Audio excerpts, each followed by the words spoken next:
What's up, guys? Welcome to episode 8 of the Peach Chronicles. We are in season 1, episode 8 of the show Atlanta, and the name of this episode is The Club. I've never explained this before, so I want to start this episode explaining this. In order to stay under fair use policy, you're supposed to use less than 6% or less of a show. These episodes are only about 25 minutes, which only allows me to use about 1 minute and 45 seconds of the show. So if it seems like I'm doing a lot of talking and we don't get to watch a lot of the episode on here, that is the case. I do these episodes with the thought in mind that you've watched the show before and maybe you're confused about something that's going on, or perhaps just want to see a different person's perspective. I love talking about the show Atlanta, so let's get started.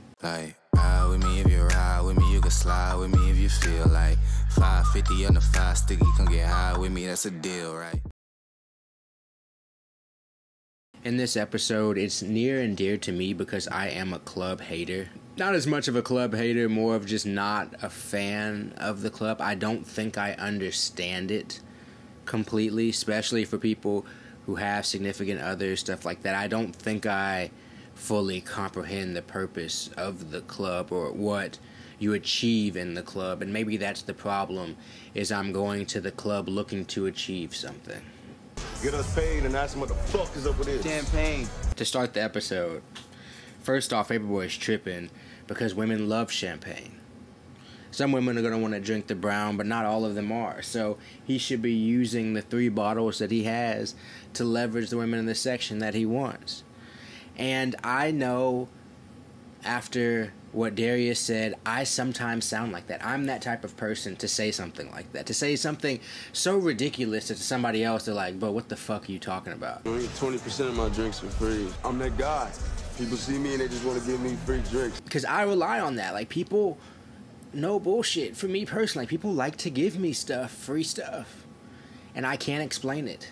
But, I can count on, throughout the year, a certain amount of things, and I do count on a certain amount of things being given to me, and that's insane to say in this podcast. I don't even feel comfortable putting that out in the world, saying that, but I truly believe that. So when Darius says that, that's one of the most aligning lines I've had with Darius and how he views the world, and it's such a simple line, but there's an underlying amount of faith in there to me. That should be my section, man. If you look over in that section, you notice that dude was holding the champagne bottles. He wasn't complaining about it. Sometimes stuff is just energy. Paperboy is not putting his energy into the right thing. So not only does he want to have the attention, not only does he want to have women in his section, he also wants to get paid for being there, and he also wants people to be grateful that he's there. He's asking for a lot. Just take the check. For me personally, I'd rather nobody see I'm there and I get to get paid. Who cares if people care that you're there? It's the club. But I think that, or I see that Donald Glover is doing a great job of exposing the ego that people wear on their shoulders the second they walk into the club. I don't trust this kind, man. He's Nigerian, man. I don't trust Nigerians. Darius is Nigerian. Yeah. That conversation said a lot. He's saying that he doesn't trust Nigerians, which is a conversation that a lot of black people would have under the preconceived notion that a lot of Nigerians don't trust American black people. And how much on either side of that is true, I don't know. I have a lot of Nigerian friends. I've had a lot of Nigerian friends and a lot of African American, first generation Nigerian friends, and there are some differences, but in my personal generation, I don't see much difference. If you go look at black fraternities and black sororities, they're filled with Nigerian people. If you go look at our sports leagues, they're filled with Nigerian people. You go look at the colleges, they're filled. So I am not going to put that typecast on any group of people, but the mentality of this I know and understand in terms of societally. I just want to make that clear. But it's also, the humor in it is that Nigerian people can be in plain sight as black people, and you would never know. It's just let's say Jewish people, for example. In it be in your classes or whatever, and you would never know. Like, you don't put religion and you don't put these different titles on your top of your head for everybody to know. Somebody could be Italian, somebody could be Irish. You don't know these things unless there's certain signifiers with last names, stuff like that. But a lot of people don't even know people's last name. And Darius's first name is Darius. It's just a normal black dude's name. So it's not, and I'm pretty sure he has a Nigerian last name that I can't think of now, but at some point they say his last name in the show, and that would give it away. But it's just acknowledging how it's not just on somebody's forehead what their race, religion, / like ethnicity is. And you need to be careful how you talk about people, because Darius could have taken offense to that, but in some instances I think Darius understands where he understands, like, black people get that. Darius has probably had that, like, idea across his head so many times over his life that he's used to it, as any black person with different labels.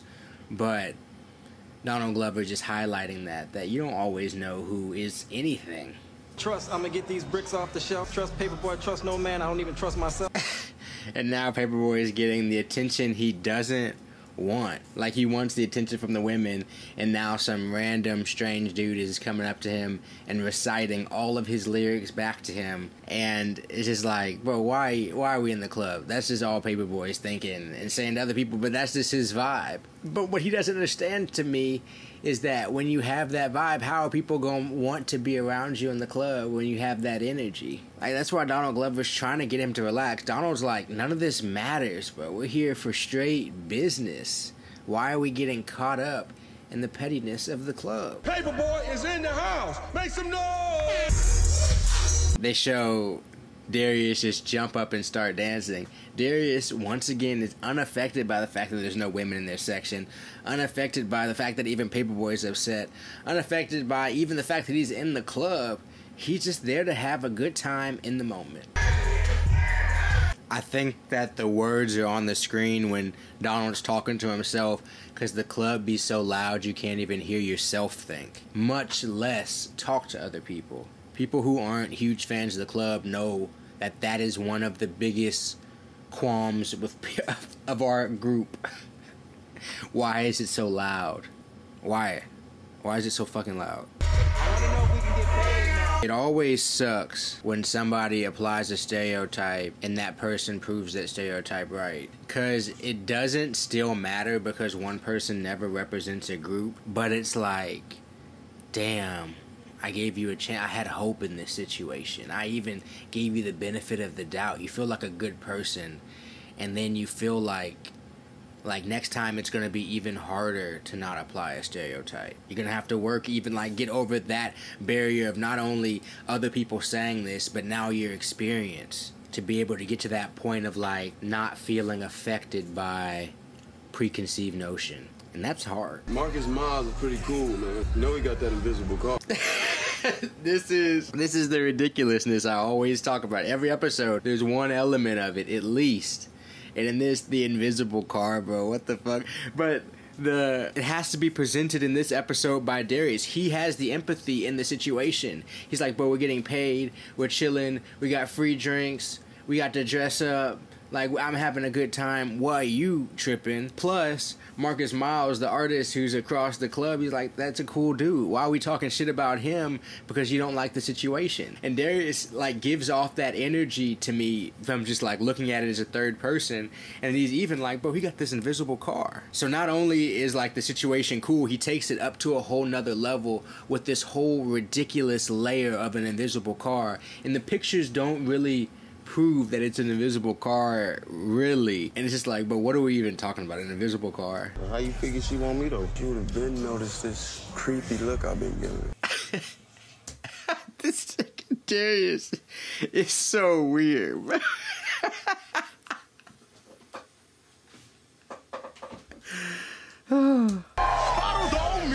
Paperboy might have been able to get her in this section without doing all that. People that really are celebrities and have some pull and shit like that, his name should be able to just do it. This man is really letting his ego ooze And like Ern said, he don't even have bread like that yet. He don't have bread to just be spending a couple grand in a night and be good. You want a shot? Nah, I hate shots. I also hate shots. If anybody watching this hangs out with me, but don't ever expect me to take a shot. I don't enjoy shots. I don't understand how people enjoy shots. I don't know how people would be like, I can't smoke weed. I don't even know how people think shots are less extreme than mushrooms. Let me be real with you guys. I think shots are more extreme than mushrooms. Putting high dosages of disgusting poison in, shoving it down your throat quickly as possible, and then doing that repeatedly is more intense of an exercise than mushrooms will ever be. What's up? No thanks. And I feel like that's almost shows how good Ern is. Because if I handed somebody a drink or something like that, I wouldn't even think about the fact that I'm in my head immediately. My knee-jerk reaction wouldn't even think about the fact that people roofie drinks. But that's why these intelligent, like older women were like, I'm not about to take that drink from you. Because people, of course, drug drinks like all the time, I'm sure. Guys, I've only been to a club a few times in my life. But I'm sure that type of stuff happens quite frequently just based off of the stuff I've seen on TV, I guess. And classes in high school, they told us it happened. So I figure it happens. But it really shows how he's not even in that world, because somebody in that world would probably know that somebody would be kind of wary of that, I think. This is all conjecture, guys. I went to a club a few months ago, and it was an okay time at best. Ernest, what happened, man? What happened was you slippery as fuck. Where did Donald Glover just come from? It looked like he came from in the stall with bro. Where did he just come from? You can't trust any man who calls you by your first name, and he's the only person that calls you by your first name. We haven't heard a single person say Ernest, even his parents, in this entire show. Nobody. You can't trust this dude worth shit. You literally just let me out of here. This is meaningless. Back to what I was saying early in this episode. The club, like Darius says, is meaningless. It doesn't make sense to me because it doesn't make sense as a concept. It doesn't actually accomplish almost any of the goals even that it says or sets out to originally accomplish. If you want to drink a good amount, there's better places to do it. If you want to dance, there's better places to do it than like most clubs. Like in this type of setup club. I'm not talking about like a dance club where people are going to dance and stuff like that. If you want to meet people, there are much, much better places to do it.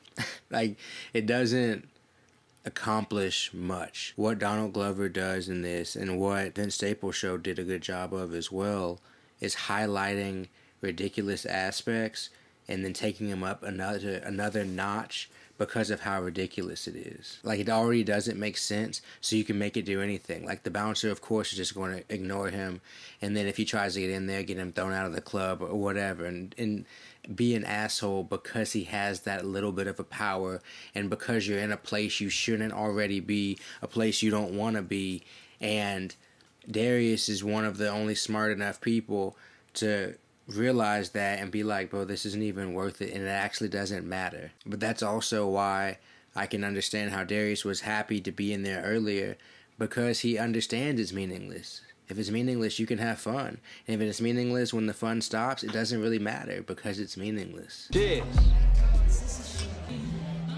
The fuck? So once again, the club owner is so grimy and so ridiculous. It just gets even more ridiculous. This thing is so slippery. He's got a rotating door in this. Like, he brought them to that spot for that purpose. I hate the club. People at the club. This shit is pointless. Can I give you some advice? Leave. I do agree with her advice, though. People who shouldn't be in the club don't belong in the club. That's why I feel confident when I talk shit about the club, because I don't be in them. But the thing is that Ern does have a good reason to be in the club. He's getting paid. That's the only reason why he's even there. To feel good about yourself and stunt. I'm here for work. Exactly. You want to make more money to feel good about yourself like everyone else. I do agree that the club is the opportunity to make people feel special. A great summation of what the club can offer. And I guess for like moments, maybe afterwards, like the club is still like exciting. I don't know. You guys know that I don't have a positive view of it. Paperboy is still trying to get more recognition. And like, now he has the women. Now he even wants the reporter to be on him. Like, Paperboy wants a lot of attention. Hey, you don't want to get an exclusive photo of Team Paperboy? No, I'm good, man. Constant attention. He's like literally like begging for it almost. And it's like, bro, relax. Like, it'll come to you when you deserve it. Just take the check. To be honest, she started pouring him drinks. I thought she was giving him drinks, and then it really showed that, like, there's not gonna be. And then I'm like, bro, that's stupid. Because in a bar, sometimes, you know, you get a free drink or something like that, especially in a situation like what Earn is in right now. But ain't no way in that club he was getting any free drinks. And he racked up a total with what he just drank, considering he wasn't trying to spend any money. So not only is he not getting paid by the club, he's sitting there spending money just so he can sit there and get bar therapy. And then he's also extremely drunk, which happens to me. Like, if I was to go out and take shots or something like that, I would be so drunk. That's why I don't do it. The only place I actually would take shots maybe would be at somebody's home or at my home where I feel safe. I wouldn't be out in public taking shots. Like I told you, that shit is damn near a hardcore drug to me. Let's go, because Marcus Miles section is over there with the bottles. The women are just stealing his liquor, just using Paperboy. Everybody, the dudes are just using Paperboy. The club's just using Paperboy. Paperboy's just getting used tonight. I want my $5,000. Oh, you mean your $750? Let's do some math. Then we had to pay for extra security because Paperboy's a thug. That dude's got to be stepping in this throw up, bro. Hey, man, where you go? Oh, I'm already at the crib, bro. This episode, I could replace my name with Darius's name. I don't care. This is exactly how the situation would play out. And you would call me. I'd be at home. And I wouldn't have let you know, and I apologize, but I had to get home. I missed my bed too much, or I missed my couch too much. I missed my weed at home too much. I gotta go. Let's exchange information or something. Yeah, you can follow me on Instagram. So Paperboy is introduced to the new age where, man, people exchange social medias a lot of times. They don't really exchange numbers first and stuff. It's a different world. And Paperboy realizes that he's just been getting used all night. The club is there, yeah, it makes you feel special in the moment, but it really just uses you up. It's kind of like a casino in the same way. Wasting your time. We had a good time, right? That's why you came here, to party with cute girls like me. See, she really feels that that's like justification. Paperboy is really down bad in this situation, considering like financially he's liable for so much shit. And the club has not been easy on Paperboy. Like, no situation has yet to be easy on Paperboy. I just don't scare people like you, man. Like, niggas know I drink juice and shit. Niggas know I drink juice and shit is a hilarious line. Where's my fucking money, man? I can write you a check. I can write you a check. The club has pissed off Paperboy to a level to where he's doing some regrettable things. You have to be very careful with what you do. Yeah, there's some, maybe just the size of him and stuff like that has some parallels with Rick Ross, but Rick Ross had some run-ins with the law to where he realized you can't fix everything with street justice. Sometimes you actually have to let the law handle stuff or you're going to be in trouble with the law. Boy's gonna be a star. That is hilarious.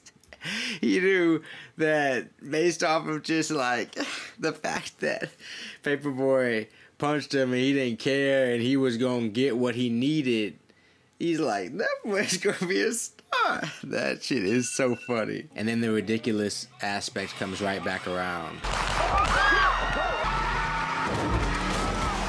There's the shooting and then the invisible car just runs people over. So the invisible car is real. That's how you find out. After gunshots outside the club, which is too common also here in America. And then you sitting outside hungry, drunk, you get out of there, y'all telling just like drunk stories and stuff. And then Paperboy quickly realizes he's back in trouble with the law. We're in the first season, and this is 2 times Paperboy's been in trouble with the law now. It's not... It really shows how easy I feel like also it is for rappers to get in trouble with the law. Because they'll do some stuff that they would have done as non-celebrities, but you're in a position now where you're easily identifiable, everybody knows who you are, and these news feeds and news channels are looking to say your name anyway. Paperboy is one you're questioning about an armed robbery at the same establishment. Like, Paperboy's name now adds credibility to a news thing to, like, be bigger, be more popular. And now they all know that he's their money train. Like, this is how they all eat. This is how they all do anything. So they all are now gonna have to figure out how to beat this assault and armed robbery, they said, even though he wasn't armed. Not only that, but just the news. Like, he's already been looked at as somebody who's like a hood, dangerous dude because he shot somebody. And now he's armed, robbed somebody. The news doesn't look good. He's on a Kodak Black run right now. Guys, that was episode 8, The Club. Nothing good comes out of the club, for real. Fuck the club. 550 on the 5 sticky, come get high with me, that's a deal, right?